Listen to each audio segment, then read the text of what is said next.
In this case, what I'm gonna do is I'm gonna demonstrate about how to do a radiation plot of a radiation intensity equation.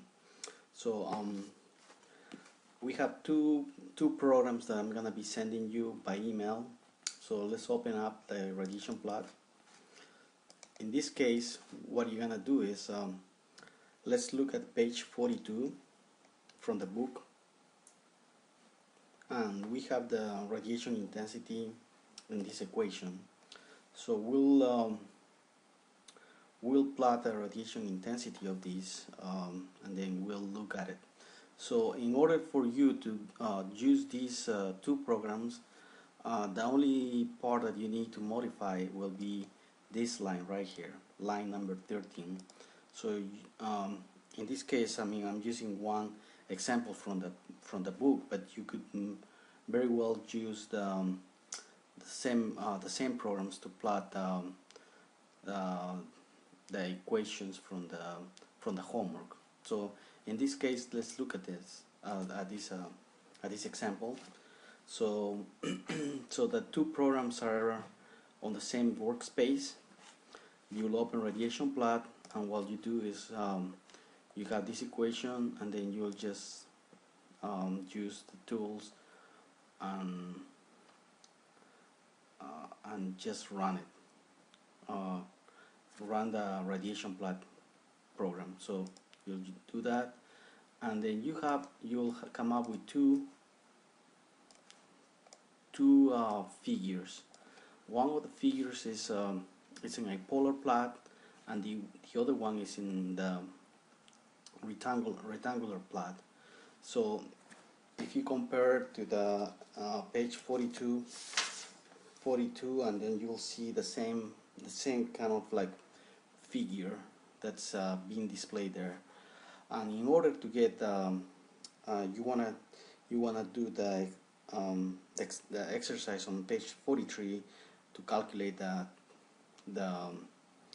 half power beamwidth. So what you will do is you'll use a marker, and you more or less calculate come of the minus 3 dB point, and you put like the cursor right in at the minus 3 dB point, and that gives you an angle of minus 14.53.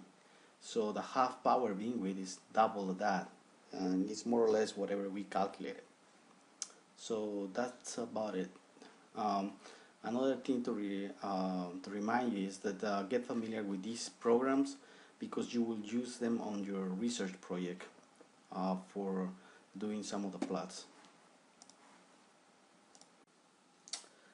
Okay, in these two set of programs, we're gonna calculate the directivity. So we'll turn into page 53 from the Balanis book, and we'll try to calculate the directivity of the example 2.7, which is cosine theta.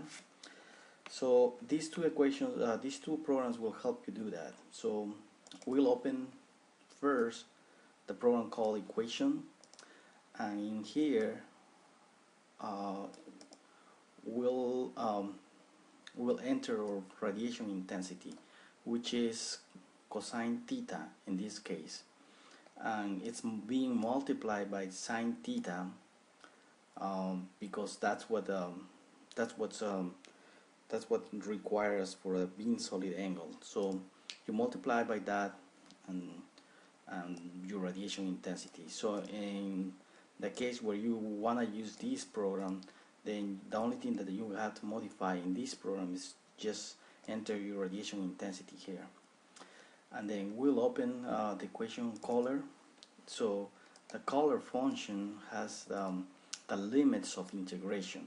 So for the case of the example 2.7 or page 53, the limits of integrations goes from theta from 0 to 90, and phi from 0 to 360, which is in another cases is 0 to pi over half and 0 to 2 pi.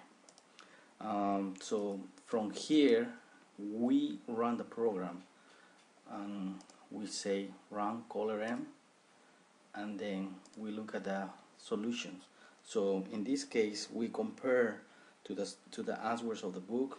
So the mean solid angle is equal to 3.1416, which is equal to pi steradians. Directivity is equal to 4.0, and that being converted to dBs is equal to 6.0206, which is the same thing that we got in the book. By the way, you can use these programs to calculate any of your the ones of the homework, and also you'll use this for the research project.